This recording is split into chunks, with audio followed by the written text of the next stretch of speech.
Welcome back to the Citizen Data Academy.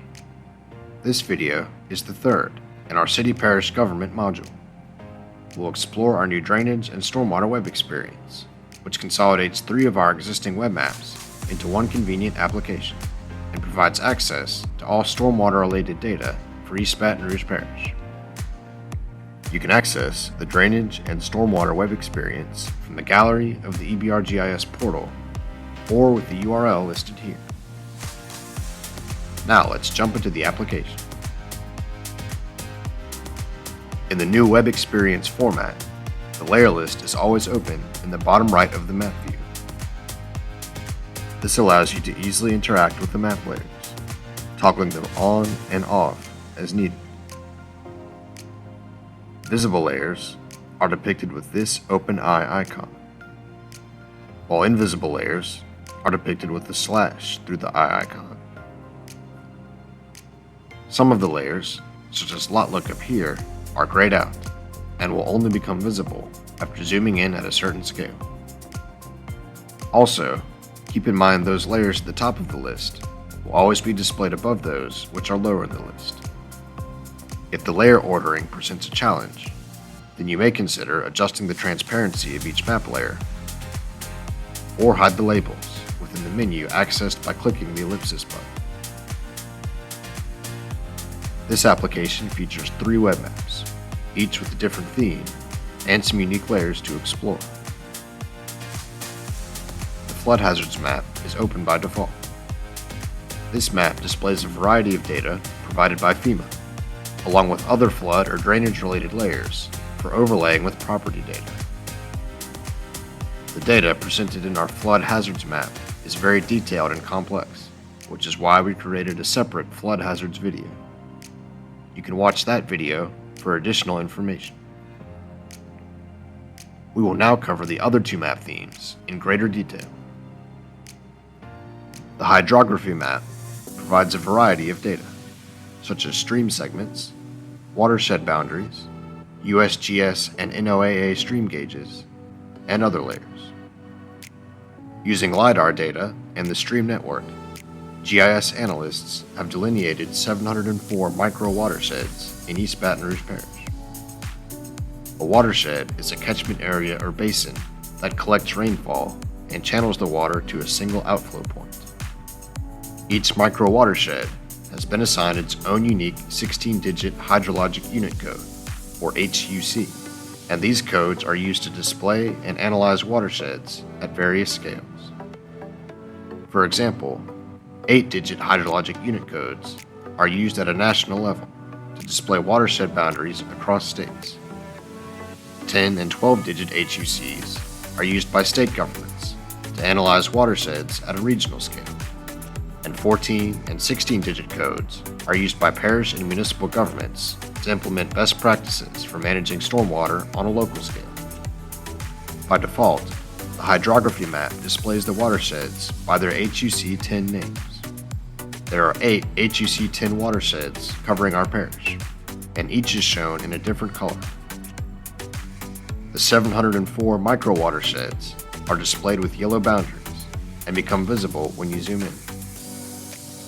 Clicking on a micro-watershed will open a pop-up with details about that watershed, including the hydrologic unit code and name, as well as a breakdown of the land cover within the watershed. The map also displays the 33 stream gauges that are within or adjacent to our parish.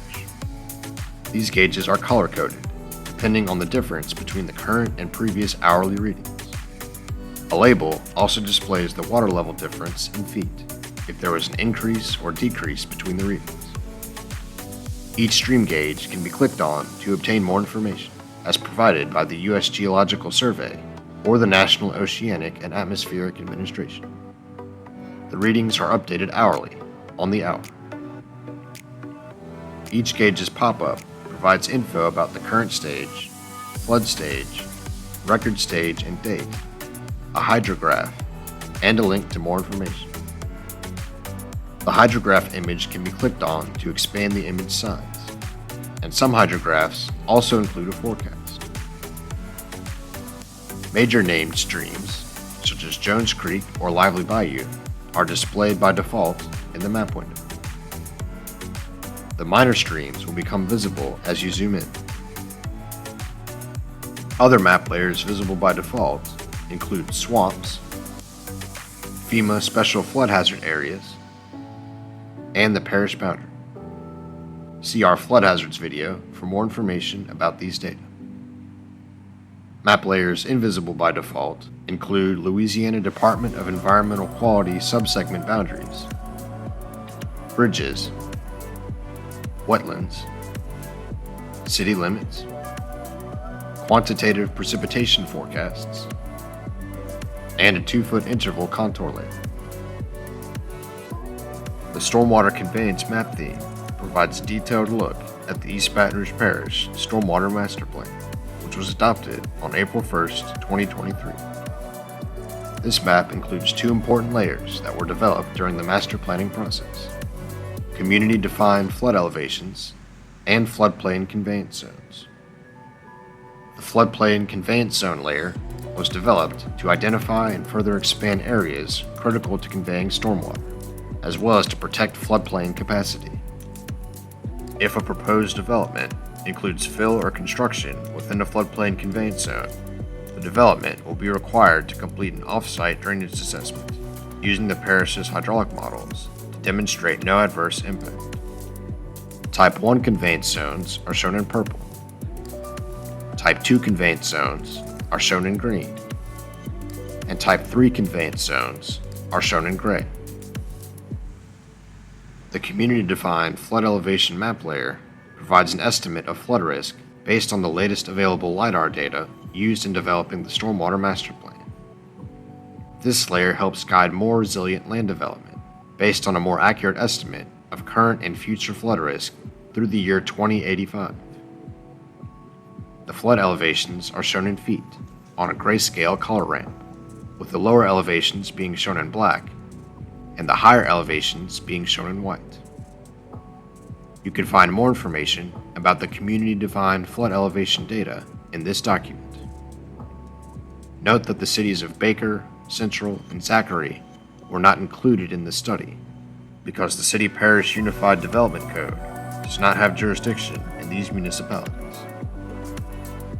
Now let's cover the map control buttons on the left side of the interface.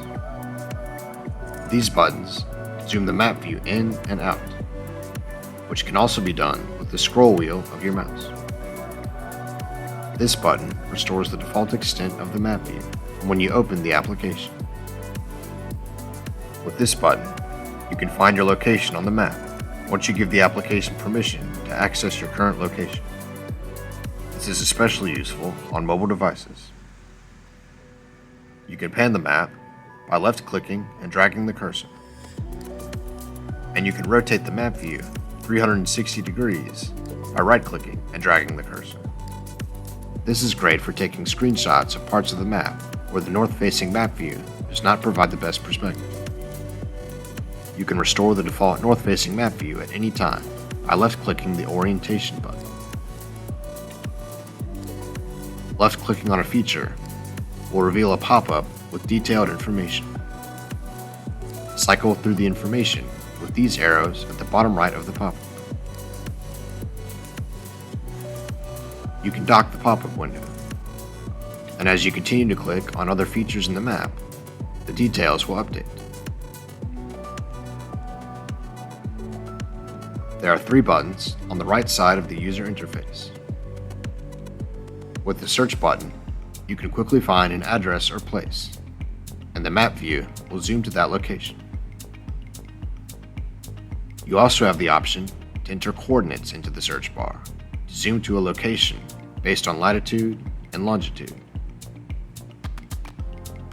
With the base map button, you can alter the underlying base map and change it from the default topographic to another option.